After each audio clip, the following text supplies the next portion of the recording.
Wojciech Wiwi-Szczygielski, Fondation Jednym Śladem. Je vous invite à découvrir un reportage sur les premiers secours que nous avons pu réaliser lors de l'ouverture de la saison moto en Mazovie. Nous commençons la démonstration de premiers secours de la Fondation Jednym Śladem. Nous avons ici une simulation d'accident de la route impliquant un conducteur de voiture, un motard, mais aussi un piéton. En ce moment, le conducteur de la voiture est sorti du véhicule. Après l'incident, il s'approche des victimes, les examine une par une et vérifie leur fonction vitale. La piétonne, c'est-à-dire la personne qui traversait la chaussée à un endroit non autorisé et qui voit ici un passage piéton, elle a été renversée entre-temps. Les fonctions vitales sont maintenant vérifiées par le conducteur de la voiture, ce qui signifie que ce dernier possède certaines connaissances en matière de premiers secours. Le conducteur de la moto, à son tour, comme nous le voyons, il téléphone également, probablement au service de secours, c'est-à-dire au numéro 112 en Pologne. Ce numéro nous permet de joindre aussi bien les pompiers, la police que les services d'urgence médicale. L'opérateur au numéro 112, c'est lui qui décide exactement des moyens nécessaires sur place, après avoir mené un entretien avec la personne qui appelle. La personne doit avant tout fournir, dès le début, l'information la plus importante, où l'événement a lieu. Car si la batterie du téléphone venait à s'épuiser, cette information sur le lieu de l'incident permettra déjà au service d'urgence de se rendre sur place et d'apporter l'aide nécessaire en fonction des besoins. À ce moment-là, nous voyons le conducteur du véhicule automobile numéro. Il effectue 30 compressions thoraciques et 2 insufflations de secours à la personne blessée. Un moto-ambulance est également arrivé sur les lieux, étant le premier à atteindre le site de l'incident. Et c'est justement le principe de ces véhicules. Ils doivent arriver le plus rapidement possible auprès des personnes blessées, atteindre le lieu de l'incident aussi vite que possible afin de fournir une aide professionnelle à la victime, car à ce moment-là, chaque minute compte pour sauver la santé et la vie humaine. Un massage cardiaque est actuellement en cours sur place. Donc nous avons ce qu'on appelle l'ACR, arrêt cardiaque soudain, a été constaté chez la victime. À ce moment-là, le secouriste conduisant l'auto-ambulance arrive avec un défibrillateur automatique. Dans un instant, le défibrillateur sera connecté à notre mannequin. Les pompiers sont également déjà arrivés sur place. Eux aussi interviennent très rapidement lors de ce type d'incident. Le rôle principal des pompiers est de sécuriser la zone de l'accident afin d'éviter un nouvel incident, pour qu'il n'y ait pas d'autres victimes. En ce moment, nous pouvons voir le conducteur de la moto assis adossé à la voiture. Donc il se sentait manifestement bien au début. Apparemment, l'adrénaline faisait encore effet. Maintenant, il commence à se sentir un peu moins bien. Il se sent moins bien, il n'aide plus à l'intervention, il ne participe plus activement. Il s'est clairement senti moins bien. La police est également déjà sur place, arrivée sur ses motos. Les pompiers commencent déjà à déployer leur matériel. Ils arrivent déjà avec leur sac de secours R1. Ils rejoignent l'opération de sauvetage.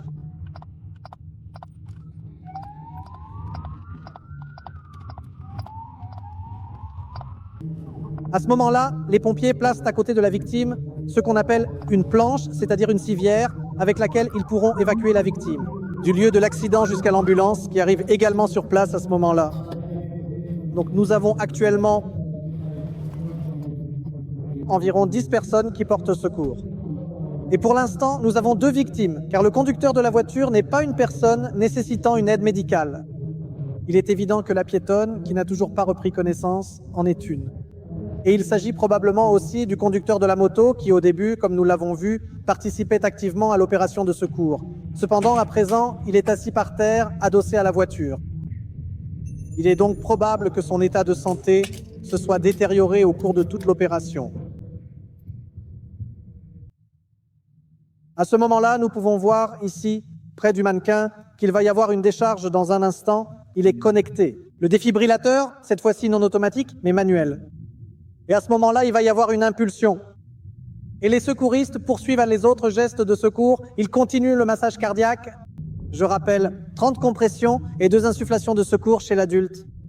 Dans ce cas, nous avons affaire à une victime adulte, donc c'est 30 pour 2, 30 compressions, 2 insufflations de secours.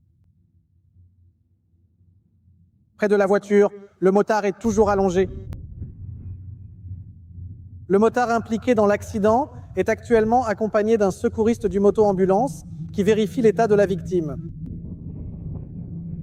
Quant à la piétonne, qui a été renversée par la voiture. Elle est toujours prise en charge par les secouristes et les pompiers.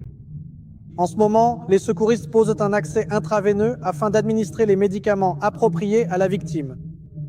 Quant aux pompiers, comme nous pouvons le voir, ils continuent le massage cardiaque. 30 compressions pour 2 insufflations de secours, 30 compressions. La voiture ne bouge pas. Et à ce moment-là, les pompiers ont commencé à sécuriser le véhicule. Comme il s'agit d'une simulation, nous n'allons pas endommager ce véhicule maintenant. Cependant, en général, dans de telles situations, il faut avant tout vérifier s'il n'y a pas de fuite de liquide provenant du véhicule. Avant tout, il faut s'assurer qu'il ne s'agit pas de liquide susceptible de mettre en danger les personnes à proximité. Et comme d'habitude, nous procédons à la coupure du câble positif de la batterie afin de couper le courant dans tout le véhicule pour éviter tout risque d'incendie. À ce moment-là, il y a eu une deuxième décharge du défibrillateur. Maintenant, on vérifie les fonctions pour voir si elles sont revenues ou non. La victime respire et a un pouls, donc à ce moment-là, nous sommes déjà en mesure de nous occuper d'elle. La placer sur une planche et la transporter jusqu'à l'ambulance, puis à l'hôpital.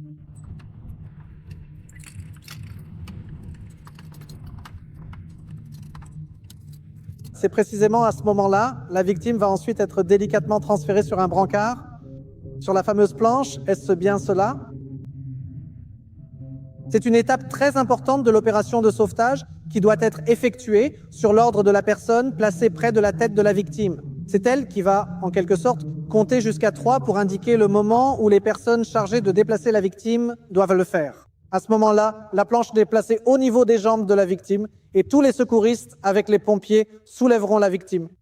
Ils la soulèveront verticalement et la planche sera glissée sous elle afin de minimiser le risque de nouveaux dommages ou de blessures supplémentaires pour la victime. Et à ce moment-là, la personne à la tête a compté jusqu'à 3, la victime a été soulevée, la planche a été glissée en dessous et de nouveau à 3, conformément aux instructions de la personne à la tête, la victime a été placée sur la planche. Elle va maintenant être attachée avec des sangles pour éviter qu'elle ne glisse de la planche. À chaque changement de position de la victime, nous devons vérifier à nouveau les fonctions vitales pour s'assurer que rien n'a changé. Par exemple, il faut vérifier si la personne n'a pas de nouveau perdu la respiration ou le pouls. C'est pourquoi, à chaque transfert, nous devons attendre environ 10 secondes pendant que nous vérifions ces fonctions de secours. Si la respiration et le pouls sont toujours présents, nous pouvons procéder à la sécurisation de la victime et à son transport à l'hôpital. Non.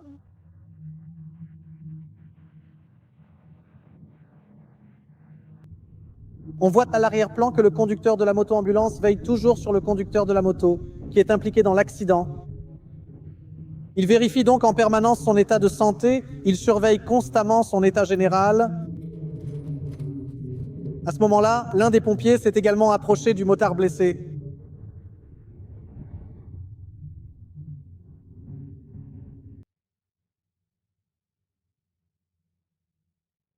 La victime est déjà placée sur la planche. Dans un instant, elle sera transférée sur un brancard, puis elle sera introduite dans l'ambulance sur ce brancard et transportée à l'hôpital.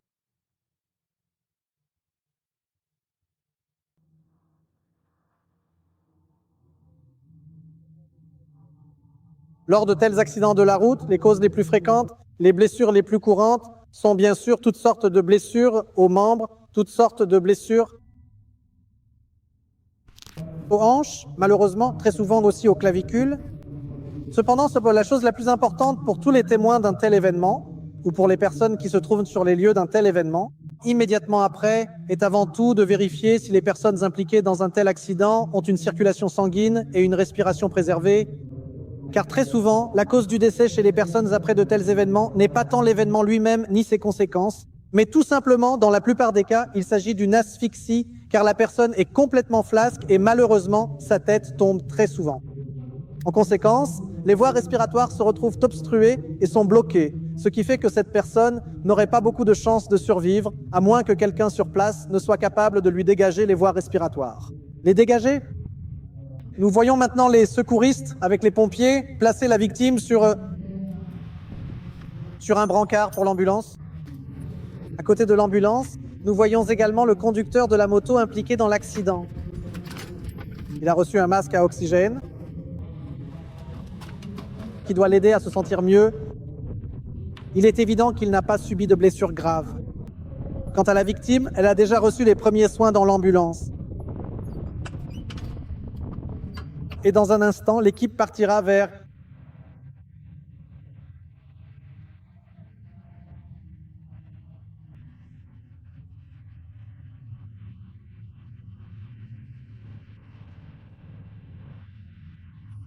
l'hôpital.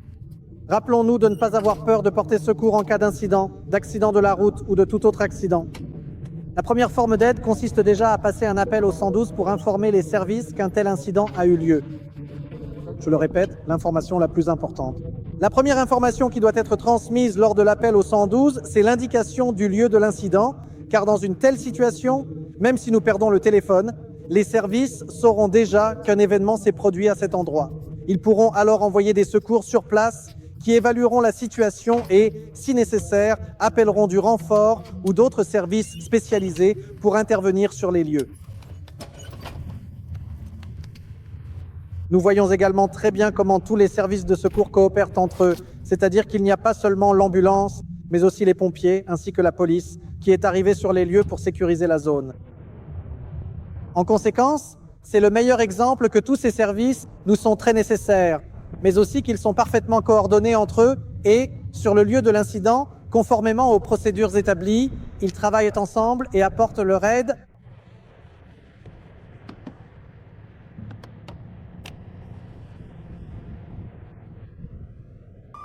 À ce moment-là, la victime est transportée à l'hôpital où elle recevra une aide spécialisée à l'aide d'un équipement que nous ne sommes pas en mesure d'apporter sur le lieu de l'incident.